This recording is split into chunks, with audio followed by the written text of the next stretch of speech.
put out there. But we do have black people that get on the radio every day in white-owned companies, white-owned stations with white-owned sponsors that play the role of hypersexualized, hypercriminalized male.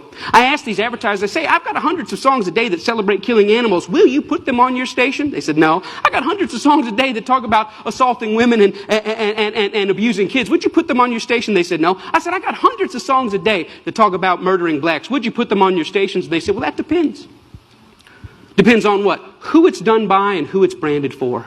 Because if we can get black folks to sing about it and we can brand it for our youngest black audiences, I think there's money to be made. I think there's American appetites to see these people that way.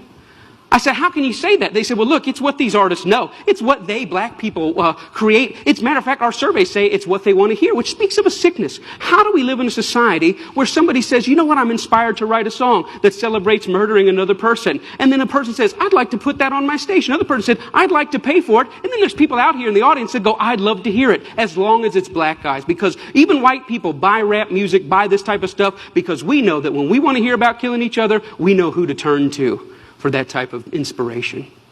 We call it our music. We say we own it. White people buy more rap than black people. Yeah, but we're very careful to turn it down at the stoplight when other black people are there. Why? Because we know we're just pretending. For them, it's more authentic and real.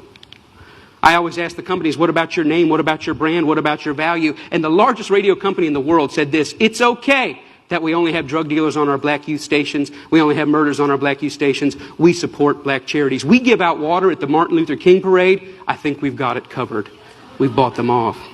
Now, people get upset, the smartest guys in the room again. You're talking about censorship. I don't believe that. I believe in free art. Make whatever you want. I believe you should make music about anti-Semitism. I believe you should make music about killing dogs. I believe in this country you should make music about bashing homosexuals and driving them behind trucks. I believe you should make music about stringing people up on trees. I believe you should make music about killing whitey. I believe you should make all that music. But I also believe that in the mainstream marketplace, people should hesitate associating their name with certain content.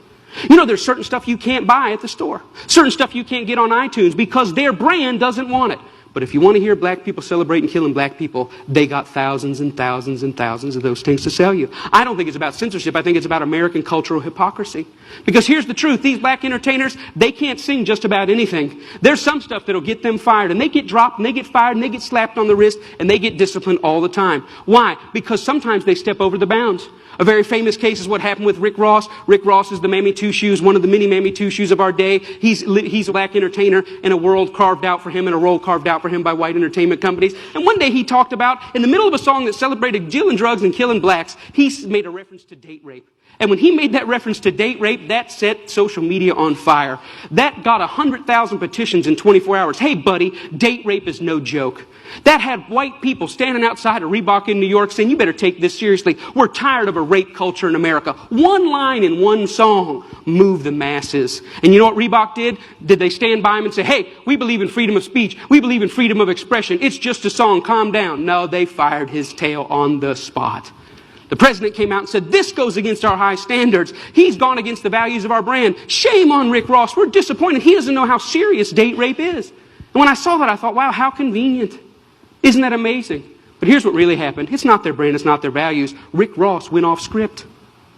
He was hired to get black customers, and they think that black customers go with black bait. And in America, black bait is the hypercriminalized, hypersexualized portrayal of black people. And as long as he had sung about that, the stuff that got him hired, he still have a job at Reebok. But when he touched other sensitivities that affect us, he lost his job.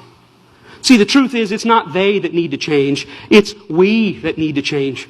We created the lies. We created them for our profit. We own the companies. We own the record labels. We own the advertisers, and we keep putting it out. And it's this that's got to change. I thought about it. You know what? I wonder if White Mike could get anybody's attention on this. So I stood outside of a Walmart, and I said, hey, I don't think killing cops and killing blacks is very cool. And you know what? It only took 7 weeks of Mike standing out there, and they wrote a letter and said, yeah, we don't think it's cool either. We're going to pull our name off of that. The largest retailer in the world had never considered that maybe their commercial shouldn't be right before or after a song about young black men being gunned down. And I realized this, that black murder is normal, but it should not be. And I realized the importance at the coffee table, at every headline, every pastor's gathering, every family gathering to say, you know what, these black lives matter. It's not just another black kid. These are human beings. I'm doing my best in every way, shape, and form. Talks like this everywhere I can go to say, you know what, I was born in a world where black murder was normal. My kids were born into a world where black murder is normal, but I don't want to die in a world where black murder is normal. Am I 5 years or 10 years away? I don't know, but I'm screaming as high as I can. Let's feel this pain and let's lift our voice to tell the lies. They are not criminals, they are not deviants, and their lives are just as important as ours. Thank you.